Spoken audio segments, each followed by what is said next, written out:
Hello friends, Shri ફૂડમાં તમારું સ્વાગત છે। આજે આપણે ડ્રાય નાસ્તા બનાવીશું। આજે આપણે એક જ લોટમાંથી ફરસી પૂરી, મસાલેદાર મઠરી અને કાજુ મઠરી બનાવીશું અને તેનો મસાલો પણ બનાવીશું। આ મસાલો બનાવીને કોઈ પણ મઠરીમાં તમે સ્પ્રિંકલ કરી શકો છો।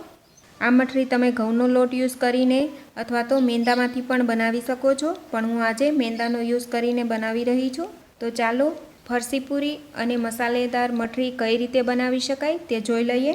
તો સૌથી પહેલાં અહીંયા ફરસી પૂરી અને મઠરી બનાવવા માટે એક બાઉલ લઈશું। બાઉલની ઉપર સ્ટ્રેનર લઈશું।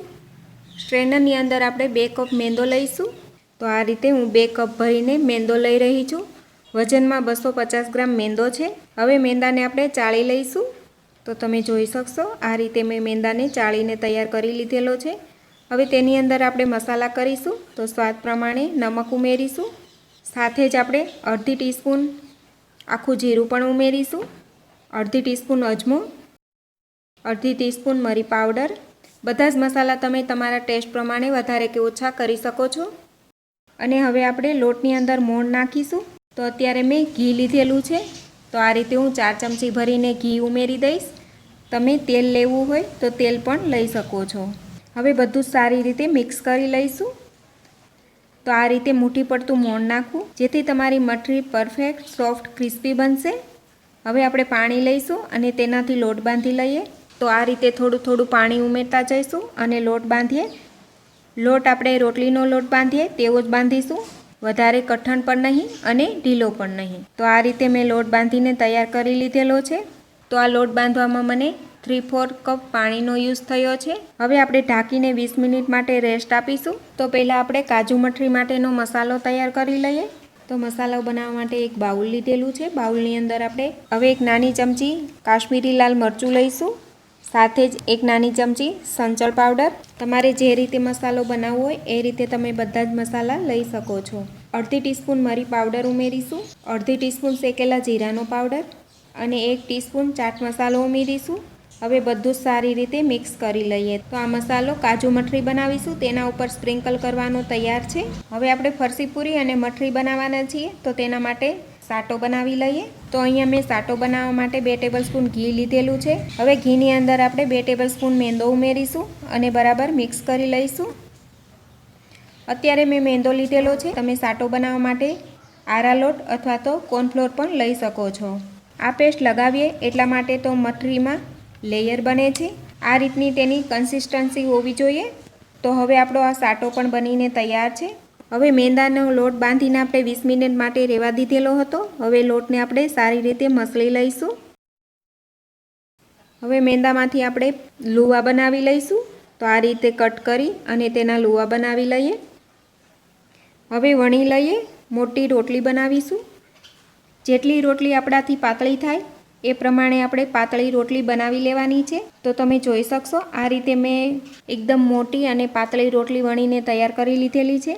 હવે તેના ઉપર જે આપણે મેંદાની પેસ્ટ બનાવેલી છે તે લગાવી દઈશું, પણ આપણે આખી રોટલી ઉપર લગાવવાની છે। તો આ રીતે મેં આખી રોટલી ઉપર પેસ્ટ લગાવી દીધેલી છે। હવે તેના ઉપર આપણે કોરો મેંદો છે તે સ્પ્રિંકલ કરી દઈએ। હવે તેનો આપણે ટાઈટ રોલ કરીશું। તેમાં બિલકુલ હવા ન રહેવી જોઈએ, એકદમ ટાઈટ રોલ કરવો। તો આ રીતે મેં ટાઈટ રોલ કરી લીધેલો છે। હવે તેને કટ કરીશું। તો આ રીતે આપણે નાના નાના પીસીસ કરી લઈશું। હવે હાથની હથેળીથી ગોળ કરીશું।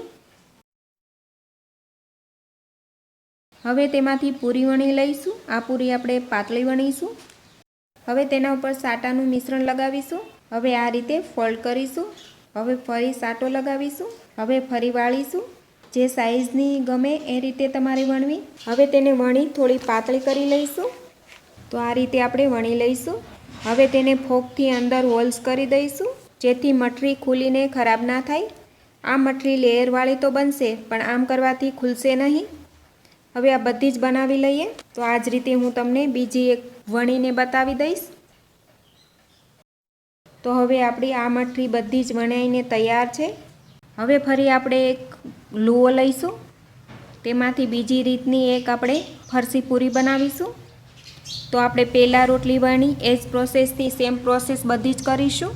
તો આ રીતે મોટી રોટલી વણી લઈએ, તેના ઉપર સાટો લગાવી દઈશું। મેંદો સ્પ્રિંકલ કરીશું। હવે તેનો ટાઈટ રોલ વાળી લઈએ, ફરી તેને કટ કરી લઈએ। હવે તેને હાથની હથેળીથી આ રીતે દબાવીશું। તો આ જ રીતે બધા જ લુવા તૈયાર કરીએ। હવે તેમાંથી આપણે ફરસી પૂરી વણી લઈએ। તો આ રીતે નાની નાની ફરસી પૂરી બનાવીને તૈયાર કરીએ। તો તમે જોઈ શકશો આ રીતે મેં એક ફરસી પૂરી વણીને તૈયાર કરેલી છે।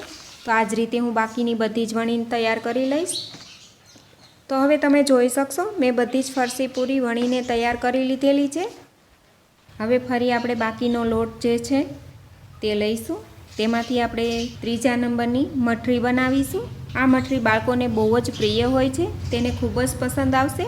હવે લુવો લઈ તેમાંથી મોટી રોટલી વણી લઈશું। આ રોટલી આપણે થોડી જાડી રાખીશું। તો તમે જોઈ શકશો આ રીતે મેં રોટલીને થોડી જાડી રાખેલી છે। તમે આ રીતે કોઈ પણ બોટલનું ઢાંકણ લઈ શકો છો, પણ અત્યારે મારી પાસે મોલ્ડ છે તો આ રીતનું મેં મોલ્ડ લીધેલું છે। તેને આ રીતે દબાવીશું અને તેને ચાંદના આકારનો શેપ દઈશું। જે રીતે કાજુનો શેપ હોય તેવું જ બનશે। આ વધારે મોટી પણ ન હોવી જોઈએ અને નાની પણ ન હોવી જોઈએ। આ રીતે બધી જ તૈયાર કરીશું। કેટલી સરળ છે બનાવવાની આ મઠરી। હવે આપણી બંને મઠરી અને ફરસી પૂરી વણાઈને તૈયાર છે। તો ફ્રેન્ડ્સ તમે જોઈ શકશો જોવામાં જ કેટલી સરસ દેખાઈ રહી છે। હવે આપણે બંને મઠરી અને ફરસી પૂરીને તળીને તૈયાર કરીશું। તો તેના માટે મેં તેલ પણ ગરમ થવા માટે મૂકી દીધેલું છે। તો તેલ આપણું ગરમ થઈ ગયું છે। તેની અંદર આપણે એક એક કરતાં મઠરી મૂકતા જઈશું અને તેને તળી લઈશું। ગેસની ફ્લેમ આપણે મીડિયમ રાખીશું। મીડિયમ ફ્લેમ પર દબાવતા દબાવતા આ રીતે તળીશું। જે રીતે કડાઈમાં મઠરી આવે એ રીતે આપણે મઠરી મૂકતા તળી લેવાની છે। તો આ રીતે મેં મઠરી તળવા માટે કડાઈ થોડી મોટી જ લીધેલી છે। થોડી મઠરી તળાય એટલે તેને પલટાવી લઈશું। આ મઠરી ચા સાથે બહુ જ ટેસ્ટી લાગે છે, ખાવાની બહુ જ મજા આવશે। હવે આપણી મઠરી તળાઈ ગઈ છે, અંદરથી જરા પણ કાચી નથી। મીડિયમ ગેસ પર આ મઠરી ફ્રાય કરી છે। એકવારની મઠરી તળાવવામાં 5 થી 7 મિનિટ જેવો ટાઈમ લાગે છે ને માર્કેટ કરતાં સારી। તમારે ઘરમાં બનાવવામાં થોડી મહેનત જરૂર થાય છે, પણ ઘરે બહુ જ સારી બને છે। તો હવે આપણી આ મઠરી તળાઈને તૈયાર છે, તેને પ્લેટમાં નીકાળી લઈએ। એ જ રીતે આપણે ફરસી પૂરી પણ તળી લઈશું। ફરસી પૂરીને પણ આપણે તેલમાં મૂકતા જઈશું। થોડી તળાય એટલે તેને પલટાવી લઈશું।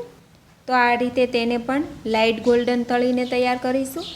તો હવે આપણી ફરસી પૂરી પણ એકદમ સરસ રીતે તળાઈ ગઈ છે, તેને પણ પ્લેટમાં નીકાળી લઈએ। હવે આપણે કાજુ મઠરીને તળીને તૈયાર કરીએ। તો તેને પણ સ્લો ફ્લેમ પર તળી લઈએ।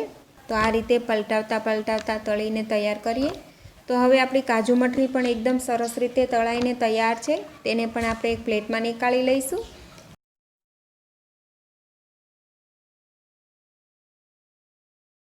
કાજુ મઠરી ગરમ હોય ત્યારે જ તેના ઉપર આપણે બનાવેલો મસાલો છે તે સ્પ્રિંકલ કરીશું અને આ રીતે હાથથી મિક્સ કરી લઈએ।